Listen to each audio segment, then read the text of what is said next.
Okay, it looks like I've got this thing, camera aimed about where I want it.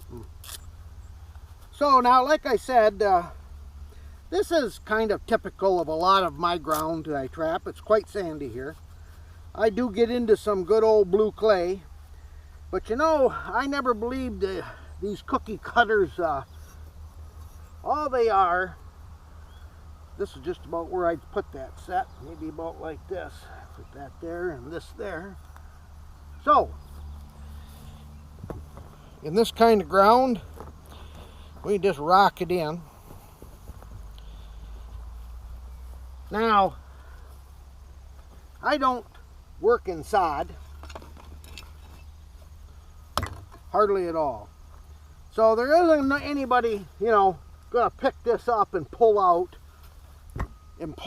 the a biscuit. so all this does is give me a general shape. And now I'm not going to do anything other than toss this aside.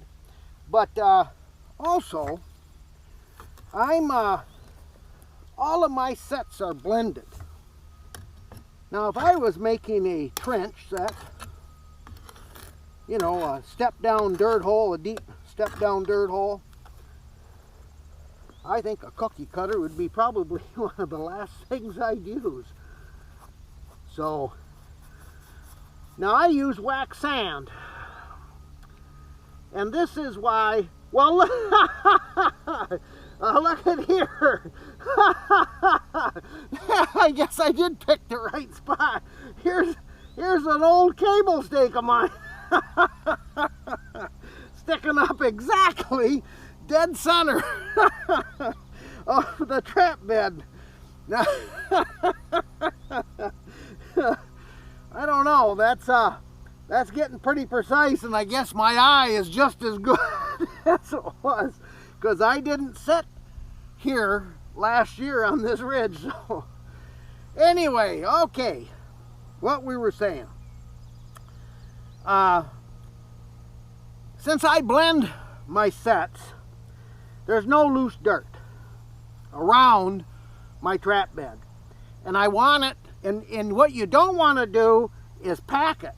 I'll tell you that. So, you take this out and lay it aside. Now, normally I would dig down where that cable stake is sticking up, and I would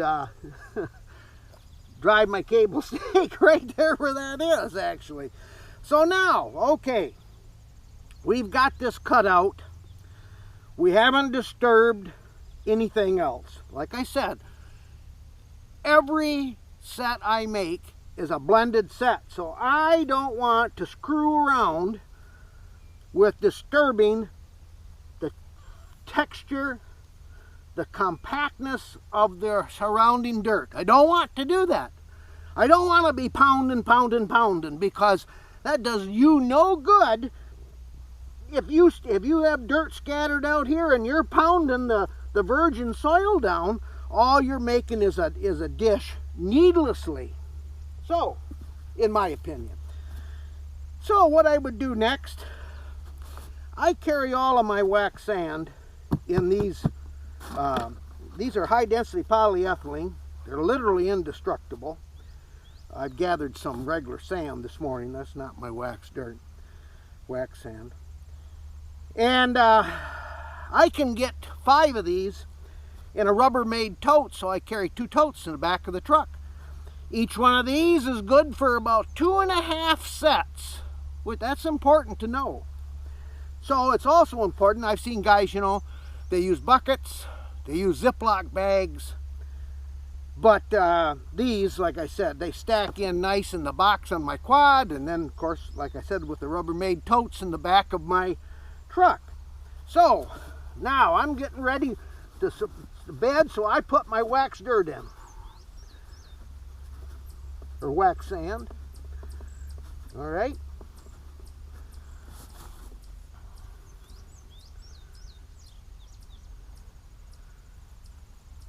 So what I brought with me today was an old frame from a beat up bridger, number 3.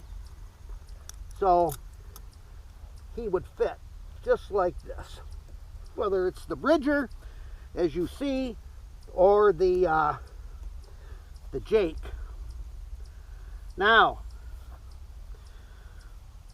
what I've got is, I don't know if you can see it, there's just a finger width all the way around this trap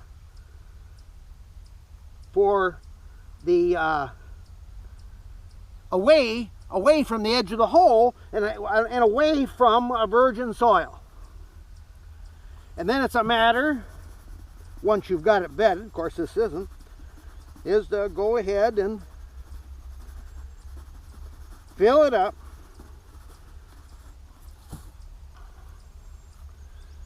We'll just do this for now. It's a little shallow.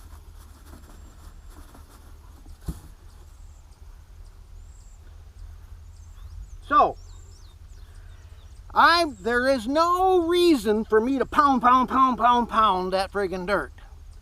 You got a finger width between the jaw, or the frame of the trap, the jaws, and the levers from the virgin soil, and you've got wax dirt in between there. If you are concerned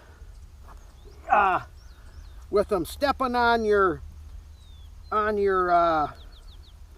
lever, then what you do is you do that. Same thing over here.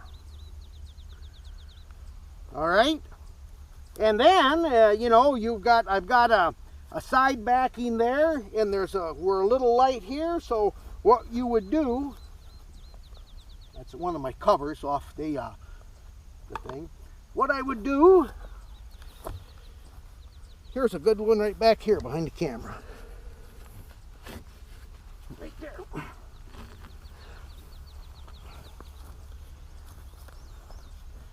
What I would do is I'd plant that right here.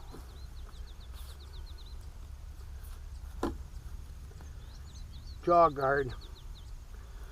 So there is my trail set. Now that would all be blended. You know, I would sweep everything in and maybe use a little bit of that dirt just for a thin covering. But okay, so yes, for me and my style of set, the cookie cutter is really a great tool. You know, it don't weigh crap. This may weigh 4 pounds. People say, well, they're heavy. Well, they are. Some of them are seeing, holy Christ, they're really heavy pieces of equipment. But I carry this in the back of in the trapping box on the quad. This is no big deal. The quad is normally sitting right there by me when I use it. So this is not, and these bolts are just to pick it out of the ground is all. But now, frozen ground. I admit I do not use this cookie cutter in frozen ground. I've tried that, but usually, you know, in sand, in this kind of ground froze, hey, we still use this, but not in clay. I have to chop the hang out of it with a pickaxe. So then the bed is whatever the bed is. If you're using, like I said, I get 2.5 sets from one of these, and that's what I'm looking for. And I know from experience that I use a lot more if I dig this up myself. I'm too deep, I'm too wide, whatever. You make a big oval instead of notching where the levers go. So for me, the cookie cutter is a good deal. Other people maybe not so much, and especially in their type of ground. But for me, no, I'll continue to use these, and like I said, I ain't concerned about the weight, because that's what the quad's all about. And you can see how easy and how quick that set went in. That's a good trail set. Well, apparently I had thought so too, because that's my cable's taking the bottom. So anyway, folks, I'm trying to think if there's something else that needs to be said. Match your own trapping style and ground if you're deciding on using a cookie cutter. And I got to tell you, I don't know why anybody would want to make a cookie cutter out of any steel thicker than 1/8 inch. Really. And the reinforcement, you don't need any reinforcement. I mean, one thing about 1/8 inch, you know, you can bend it pretty easy with a torch. You can make nice bends with it.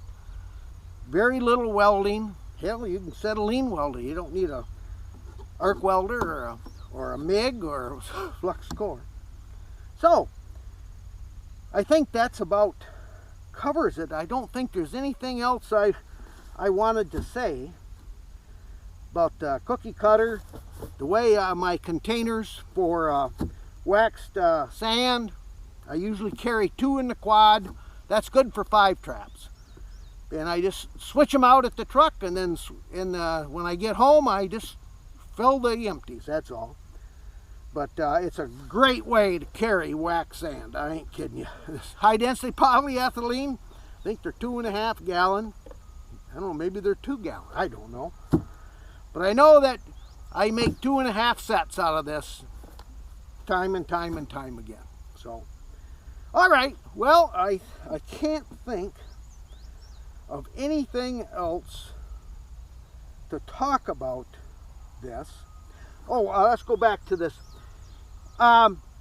Again, I'll repeat myself.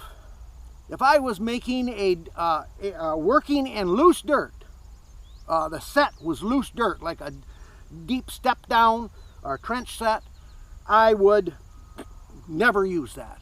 I wouldn't. There'd be no purpose behind it, because everything is going to be loose. And then you'd want to tamp everything down. You start tamping this virgin soil down, bang, bang, bang, bang, bang, bang, and all you've done is create a friggin' dish. And when you got a dish, then you got to fill the dish. You don't want water laying on your wax sand or on your peat. So you got to use more wax sand, and next thing you know, you got a big spot. I want my dirt, my surrounding dirt, virgin as possible. And I think that's really important. So, you just seen a trail set. That's it. That's it, folks. I was wanting to get that clarified about these cookie cutters. So maybe that'll take some of the mystery, because nobody wants to build one or buy one without knowing, feeling confident that they'll use it. Well, I've been using this now for 3 years or 4 years, 3 years. Good set right there. That's a killer, in fact. Guarantee it. Guarantee it. So, folks, until probably later this fall, since I broke the bracket on my GoPro housing, I got to get another one of those. So, you all have a great day. Hope you enjoyed the video. Got any questions? Just give me a shout out, and I'll see if I can't answer them. So, later, everybody.